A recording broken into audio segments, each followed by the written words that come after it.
అనుభవ పాఠము మనకి నేర్పడానికి దేవుడు కొన్ని కఠిన శ్రమల గుండా మనల్ని తీసుకెళ్తాడు అనుభవ పాఠం కోసం. సోదరుడా, ఇక్కడ దేవుడు మనకు నేర్పే ఈ అనుభవాలు బాగా వినండి. ఏమండి, శృతి లేకుండా సూటిగా చెప్పేస్తా. ఇక్కడ దేవుడు మనకు నేర్పే ఈ అనుభవాలు ఇక్కడ జీవితానికే పరిమితం కాదు, రేపు మనకు రాబోతున్నటువంటి నిత్యత్వం, యుగయుగాలు నిత్య జీవం ఉంది. ఆ నిత్య జీవంలో కూడా ఈ అనుభవాలు ఉపయోగపడతాయి. మనల్ని దేవుడు ఇక్కడ సిద్ధపరుస్తుంది ఓన్లీ ఈ భూమి మీద జీవితం కోసం కాదు అని మీరు గుర్తించాలి. దేవుడు ఇక్కడ మనల్ని రకరకాల అనుభవాల గుండా తీసుకెళ్తుంది కేవలం ఇక్కడి జీవితం కోసం మాత్రం కాదు. రాబోతున్న ఆ జీవితం కోసం మనల్ని ప్రిపేర్ చేస్తున్నాడు ఆయన. దీన్ని మనందరం గుర్తించాలి. దీన్ని ఒక పాటలో మెన్షన్ చేశాను, పరిశుద్ధాత్మ ప్రేరణలో ఒక పాటలో దీన్ని పొందుపరిచాను. మీకు గుర్తు రావాలి ఆ పాట ఏదో. అడుగడుగున పయనంలో అవమానపు హేళనలో నొప్పించే మాటలతో మనసు నలిగి ఉన్నావా. అడుగడుగున పయనంలో అవమానపు హేళనలో నొప్పించే మాటలతో మనసు నలిగి ఉన్నావా. మౌనముగా భరిస్తూ కనుల నిండ కన్నీళ్లతో ప్రభుని చూస్తూ ఉన్నావా.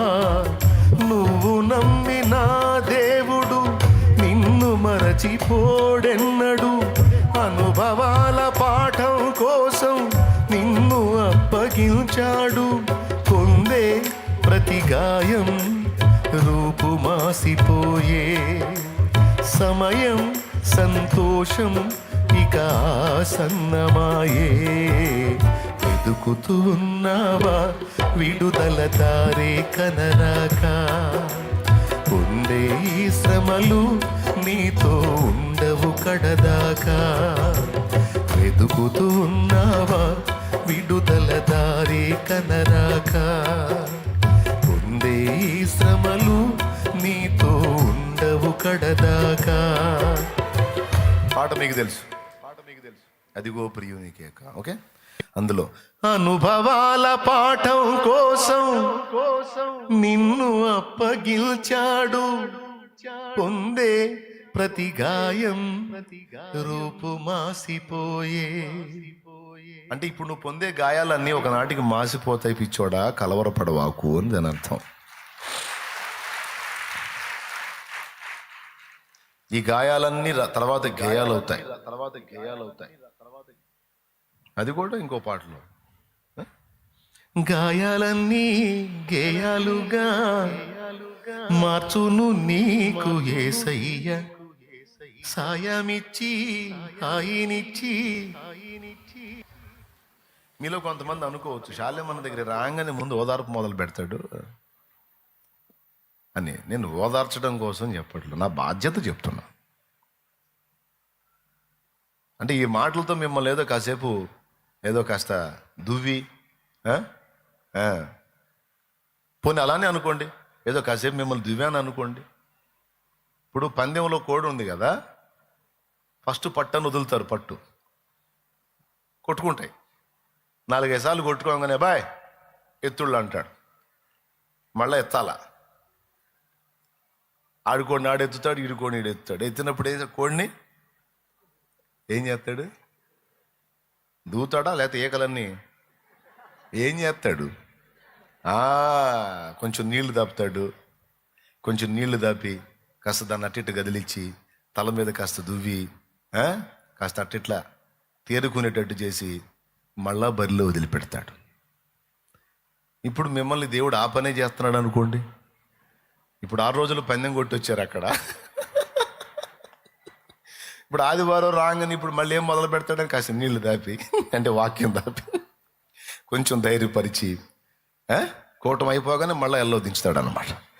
మళ్ళీ ఇప్పుడు 6 రోజులు ఫైటింగ్ చేయాలా. దేవునికి స్తోత్రం కలుగును గాక. అర్థమైందా? పోనీ అట్లనే అనుకోండి. కానీ నేను చెప్పేది మాత్రం వాక్య సత్యం. నా సొంత మాటలు నేను చెప్పను.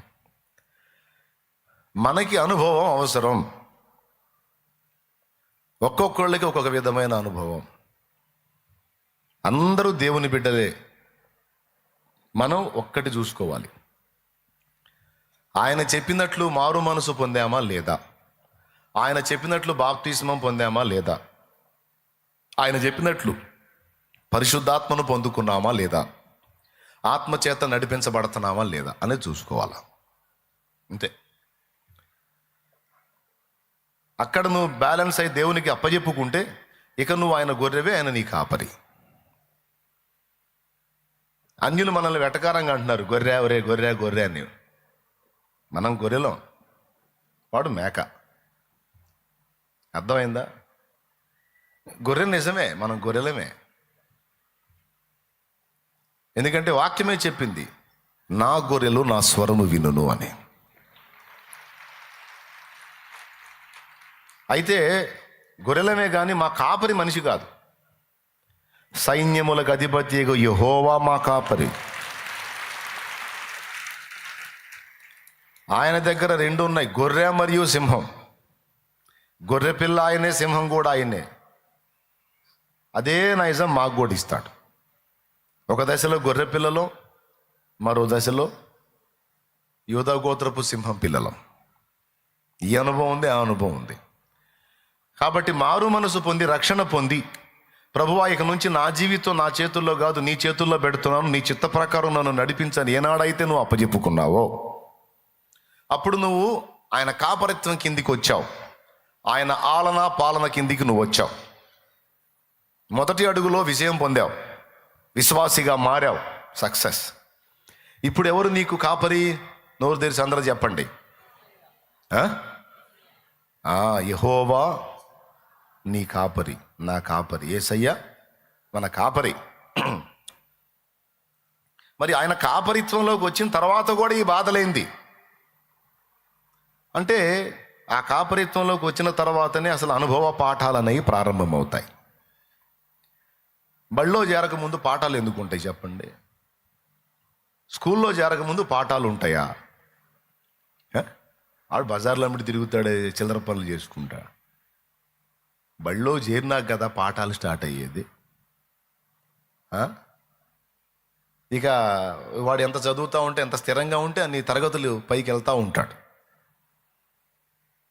కాబట్టి మనం యేసయ్య బళ్ళలోకి, యేసయ్య కాపరిత్వానికి, యేసయ్య టీచింగ్ కిందికి మనం ఎప్పుడైతే వస్తామో అప్పుడు పాఠం స్టార్ట్ అయింది. అది విషయం.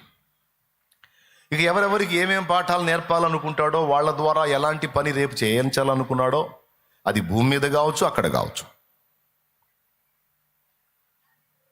అవన్నీ మనకు వంట పట్టిస్తాడు ప్రాక్టికల్గా, అనుభవంతో.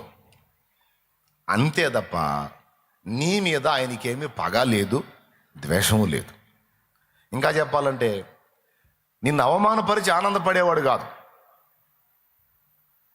స్ట్రైట్గా చెప్పాలంటే నిన్ను ఎవడైనా ఏదన్నా అంటే నీకంటే ఎక్కువ ఆయన ఫీల్ అవుతాడు. ఇది కూడా వాక్యమే, నా సొంత మాటలు చెప్పట్లా. నిన్ను ఎవరైనా ఏదైనా ఇబ్బంది పెడితే అంటే నువ్వు పడుతుంటావుగా, నువ్వేదో పెద్ద భారం మోస్తున్నట్టు ఫీల్ అవుతావు. కానీ నేను చెప్పనా, నీకంటే ఎక్కువ నలిగేది ఆయన.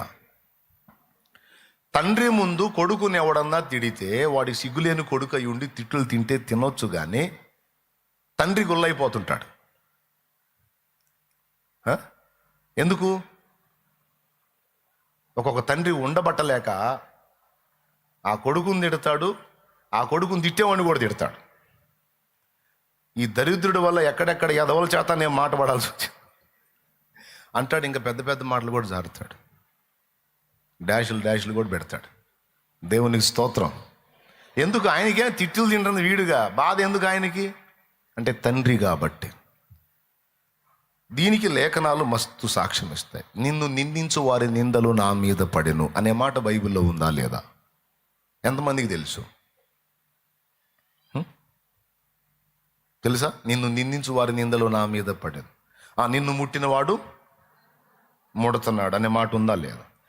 సౌలా సౌలా నన్నెందుకు హింసిస్తున్నావు అనే మాట ఉందా లేదా? దేవునికి స్తోత్రం.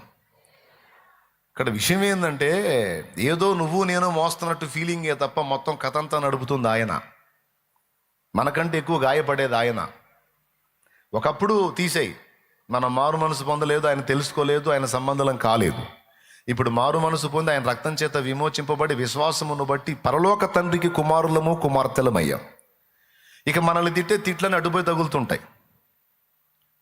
అన్ని తింటా కూడా ఆయన నిన్ను దానికి అప్పగించాడంటే నేను చెప్తున్నాను, మళ్ళీ కొన్ని ప్రత్యేకమైన కారణాలను బట్టి అప్పచెప్పాడు. వాటిలో మొట్టమొదటిది ఏం చెప్పాను? దీపం వెలుగుతూ ఉంటే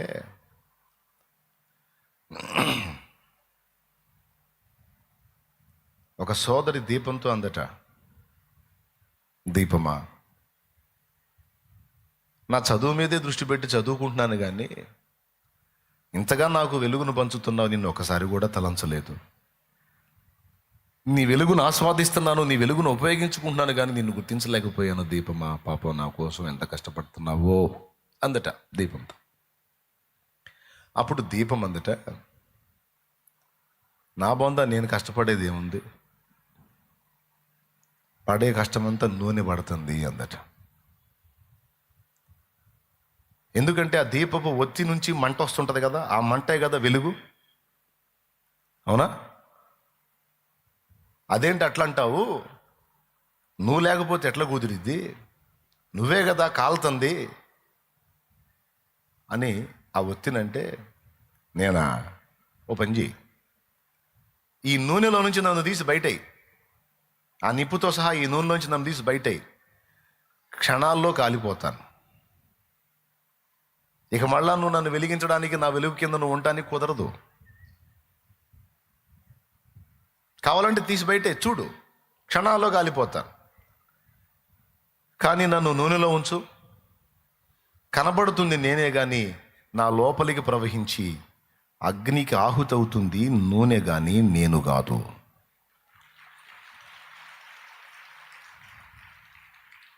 ఇప్పుడు మనలో నూనెగా ఉండి ప్రవహిస్తున్నవాడు ఆయనే, మనం కాదు. అర్థమైందా? మనం ఫీల్ అవుతున్నాం మనమని. అందుకే చాలాసార్లు నాతో నేను చెప్పుకున్న మాట ఏమిటో తెలుసా? ఓ పెద్ద ఏదో చేస్తున్నట్టు నీ మీద నువ్వు జాలి పడొద్దురా అని నా మీద నేను చెప్పుకుంటా. నీకు కూడా అదే చెప్తున్నాను, మన మీద మనకి జాలి పడే తత్వం అనేది రానియొద్దు. చాలాసార్లు మనం ఎక్కువ డ్యామేజ్ అయ్యేది ఎక్కడో తెలుసా? మన మీద మనమే జాలి పెట్టుకుంటాం చూడు, అక్కడ దెబ్బతింటాం. మన గురించి మనం ఆలోచిస్తాం, మనకేదో అయిపోతుందని మనం ఫీల్ అవుతాం, మన మీద మనకి జాలి ఎక్కువైపోయింది. ఎంత ఎక్కువైపోతే అంత దెబ్బతింటాం. ఏమన్నా అర్థమైందా నేను చెప్పేది? మన మీద మనకి జాలి ఎక్కువైందంటే ఆత్మహత్య చేసుకునే పరిస్థితి వచ్చింది. చాలామంది సూసైడ్ చేసుకునేది అందుకే, వాళ్ళ మీద వాళ్ళకి జాలి ఎక్కువైపోయి, నన్ను ఎవరు అర్థం చేసుకోవట్లేదు, నన్ను ఎవరు పట్టించుకోవట్లేదు, నన్ను ఎవరు ప్రేమించట్లేదు, అసలు నాలాంటి బాధితురాలు ఈ ప్రపంచంలో ఎవరు ఉండరు, నాలాగా మాటలు ఎవరు పడరు, నాలాంటి సమస్యలు ఎవరికీ లేవు, నాలాంటి ఇబ్బందులు ఎవరికీ లేవు, నిజంగా నేను మాత్రమే ఈ బాధ పడుతున్నానని ఎక్కువ జాలికి వెళ్ళిపోయి తమ మీద తమకు జాలి ఎక్కువైన వాళ్ళు ఖచ్చితంగా ఆడికే పోతారు. అంత డేంజర్. అందుకే మన మీద మనకి జాలొద్దు. ఎంత బాధలన్నా పడని, ఏడిచావు, ఎవరికంటే ఎక్కువ పడ్డావురా నోరుమోయి అనుకోవటం వెళ్ళటమే. ఏడిచావు, ఎవరికంటే ఎక్కువ చేశావు, ఎవరికంటే ఎక్కువ అనిపించావు అనుకొని నిన్ను నువ్వు తృణీకరించుకోవటమే తప్ప జాలి పడటానికి లేదు. వెలిచూపులకు నువ్వు కనపడుతున్నావు కానీ మోత మోసేదంతా ఆయనే. అది వాక్యం చెప్తున్న సత్యం. లేకపోతే నువ్వు ఎదుర్కొన్న శోధనలకి, నువ్వు ఎదుర్కొన్న బాధలకి నీ పక్షాన దేవుడుండి నిన్ను చంకనెత్తుకోకపోతే ఇన్నాళ్ళ నీ విశ్వాస యాత్ర అస్సలు సాగదుగాక సాగదు. దేవునికి స్తోత్రం చెప్పు గట్టిగా.